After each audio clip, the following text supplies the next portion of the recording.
से और आपका स्वागत है हमारे YouTube चैनल पर। तो दोस्तों देखिए CGL का जो 2025 का वाला जो पेपर है वो 12 सितंबर से है। तो आप देखिए इन क्वेश्चनों को एक बार देख के जरूर जाइए, क्योंकि जो प्रश्न है यहाँ से वो डायरेक्ट फंसेंगे। तो आइए देर न करते हुए वीडियो को स्टार्ट करते हैं। देखिए पहला क्वेश्चन क्या है, मगध महाजनपद किस नदियों से घिरा हुआ था। जो मगध महाजनपद था वो किस नदियों से घिरा हुआ था, तो वो गंगा और सोन नदियों से घिरा हुआ था। तो गंगा और सोन नदियों से घिरा हुआ था। इसके एक्स्ट्रा फैक्ट देखते हैं। मगध चारों ओर से गंगा और सोन नदियों से घिरा हुआ था। ये नदियां जल यातायात, जल आपूर्ति तथा सिंचाई के लिए महत्वपूर्ण थीं। जो नदियां थीं ये किसके लिए ज़्यादा महत्वपूर्ण थीं, तो जल यातायात और आपूर्ति और सिंचाई के लिए भी बहुत ज़्यादा महत्वपूर्ण थी। मगध आधुनिक बिहार के पटना गया जिलों के भूभाग पर अवस्थित था। जो मगध था वो आधुनिक बिहार के पटना और गया जिलों के भूभाग पर अवस्थित था। इसकी प्राचीन राजधानी क्या थी, तो गिरिब्रिज थी। ये भी प्रश्न पूछ लिया जाता है कि मगध की प्राचीन राजधानी कौन सी थी, तो वो गिरिब्रिज थी, जिसे राजगिरह भी कहा जाता है। बाद में से राजगिरह व पाटलिपुत्र बन गई थी। तो इसका राइट आंसर कौन सा हो जाएगा, ऑप्शन डी इसका करेक्ट हो जाएगा। नेक्स्ट क्वेश्चन देखिए, बज्जी महाजनपद की राजधानी कौन सी थी, तो वो वैशाली थी। जो बज्जी महाजनपद था उसकी जो राजधानी थी वो वैशाली थी। तो इसके देखिए ये महाजनपद है और ये राजधानी है। तो अंग की राजधानी कौन सी थी, चंपा थी। इसके एक्स्ट्रा फैक्ट जरूर देखिए, क्योंकि यहाँ से प्रश्न जरूर बनेगा। तो देखिए अंग की जो राजधानी थी वो चंपा थी और मगध की राजगिरी या पाटलिपुत्री थी। वत्स की कौशाम्बी, कौशल की श्रावस्ती और मल्ल की कुशीनारा या पावा। जो मल्ल की राजधानी थी वो कुशीनारा या पारा थी। असमक की क्या थी, पोतन। असमक की पोटन थी। और कंबोज की क्या थी, तो हाटक थी। कंबोज की राजधानी कौन सी थी, हाटक थी। तो इसमें से इम्पोर्टेंट कौन सी है, इनको तो आप जरूर याद रखना। इसमें अंग इम्पोर्टेंट है। अंग और मगध और कौशल और बस ये काफ़ी इम्पोर्टेंट है, इनको आप अवश्य याद रखना।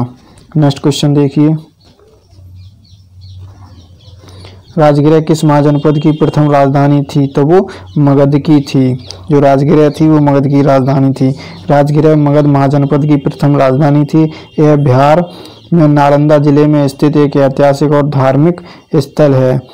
जो ये किसमें है, तो नालंदा में स्थित है। कैसा है, ऐतिहासिक और धार्मिक महत्व वाला स्थल है। पौराणिक साहित्य के अनुसार यह ब्रह्मा की पवित्र यज्ञ भूमि, संस्कृति और वैभव का केंद्र तथा जैन धर्म के 20वें तीर्थंकर कौन से थे, तो जैन धर्म के 20वें तीर्थंकर कौन थे, तो मुनि सुब्रतनाथ स्वामी के गर्भ, जन्म, तप, ज्ञान एवं 24वें तीर्थंकर भगवान महावीर स्वामी की साधना भूमि भी यही है।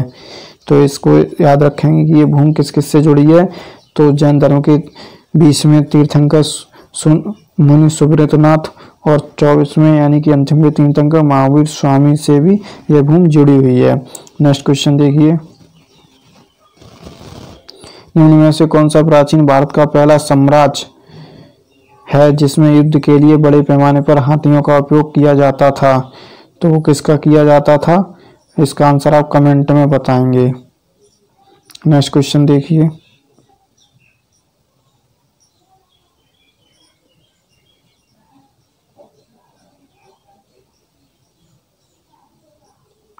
भगवान गौतम बुद्ध के जीवन काल के दौरान 7वीं और 6ठी शताब्दी ईसा पूर्व में कितनी महान शक्तियां यानी महाजनपद में अस्तित्व में थीं, तो वो कितनी थी, 16 थीं।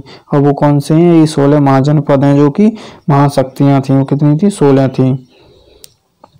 एक्स्ट्रा फैक्ट देखिए इसमें, गौतम बुद्ध का जन्म 563 ईसा पूर्व में कपिलवस्तु में हुआ था। कहाँ हुआ था, तो 563 ईसा पूर्व में कपिलवस्तु के लुम्बिनी ग्राम में हुआ था। गौतम बुद्ध के जीवन काल के दौरान 6ठी एवं 7वीं शताब्दी ईसा पूर्व में भारत में कितने 16 महान शक्तियां यानी महाजनपद अस्तित्व में थे। वो कौन कौन से थे, तो देखिए वत्स, जिसकी राजधानी कौशाम्बी थी, काशी जिसकी राजधानी वाराणसी, अंग जिसकी राजधानी चंपा, मगध की गिरिब्रिज और बज्जी की वैशाली मिथिला या विधेय, कौशल की श्रावस्ती और अवंती की उज्जैन या महिष्मती, और मल्ल की कुशीनारा या पावा, कुशावती या कुशीनारा या पावा। और देखिए आगे, पांचाल की अहिच्छत्र या कांपिल्य, चेदी की शक्तिमती या सूक्तवती, कुरु की इंद्रप्रस्थ, जैसे दिल्ली का पहले किस नाम से जानते थे, इंद्रप्रस्थ के नाम से जानते थे, तो याद रखें इसको, कुरु की इंद्रप्रस्थ। और मत्स्य की विराटनगर, मत्स्य की क्या है, विराटनगर है। गांधार तक्षशिला इंपॉर्टेंट है, याद रखेंगे। गांधार की राजधानी क्या थी, तक्षशिला थी। अस्मक की पोटन पोटली जो कि दक्षिण भारत में थी। सूरसेन की मथुरा, ये भी इंपॉर्टेंट है, याद रखेंगे। और कंबोज की क्या थी, हाटक। ठीक है, तो आपको ये एक बार जरूर इनका फास्ट ट्रैक रिवीजन करके जाइए, यहाँ से आपको प्रश्न अवश्य मिलेगा। एक बार देखिए, रिकॉल करवा देता हूँ।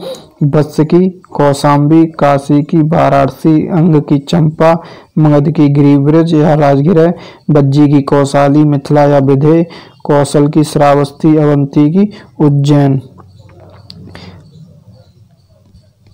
मल्ल की कुशावती या कुशीनारा या पावा, पांचाल की अहिच्छत्र या कांपिल्य, चैदी की शक्तिमती या सूक्तिवती, कुरु की इंद्रप्रस्थ, मत्स्य की विराटनगर, गांधार की तक्षशिला और अस्मक की पोटन, सूरसेन मथुरा, कंबोज हाटक। नेक्स्ट क्वेश्चन देखिए,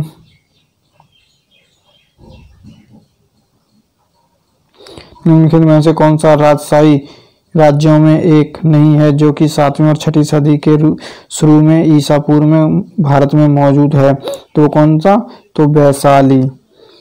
इसका राइट आंसर क्या होगा, बी ऑप्शन होगा, वैशाली। महाजनपद काल में बज्जी यानी कि वैशाली व मल्ल, कुशावती संघ थे। ऐसे राज्यों का शासन राजा द्वारा न होकर या गढ़ संघ द्वारा होता था। किनके द्वारा होता था, तो गढ़ संघ द्वारा होता था, जबकि महाजनपद राजाओं द्वारा शासित होते थे, परंतु कुछ में अलग प्रकार की शासन व्यवस्था थी। नेक्स्ट देखिए,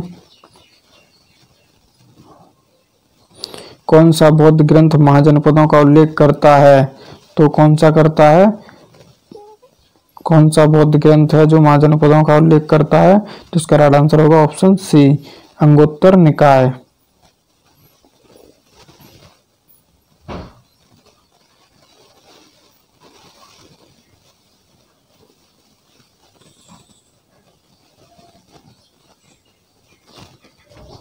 देखिए इसका राइट आंसर क्या था, ऑप्शन सी, अंगुत्तर निकाय। बौद्ध ग्रंथ अंगुत्तर निकाय तथा जैन ग्रंथ भगवती सूत्र में 16 महाजनपदों का उल्लेख मिलता है, जबकि सूत्र पिटक में बुद्ध के पूर्व जन्म की कथाएं, जातक कथाएं वर्णित हैं तथा बौद्ध धर्म के उपदेश संग्रहित हैं। विनय पिटका में भिक्षु और भिक्षुणियों के संग एवं दैनिक जीवन संबंधी आचार विचार नियम संग्रहित हैं।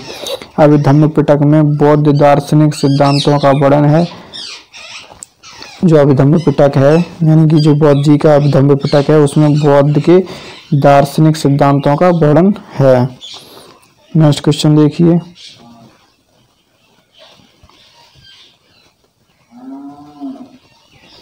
प्राचीन चंपा शहर को किस महाजनपद की राजधानी माना जाता था, तो अंग की माना जाता था। देखिए इंपॉर्टेंट है, हमने कहा था ये सीजीएल में भी पूछा गया है 2022 में टीयर फर्स्ट में। तो जो चंपा की यानी कि अंग की जो राजधानी है वो कौन सी है, चंपा है। तो इसका राइट आंसर क्या हो जाएगा, ऑप्शन सी इसका करेक्ट हो जाएगा।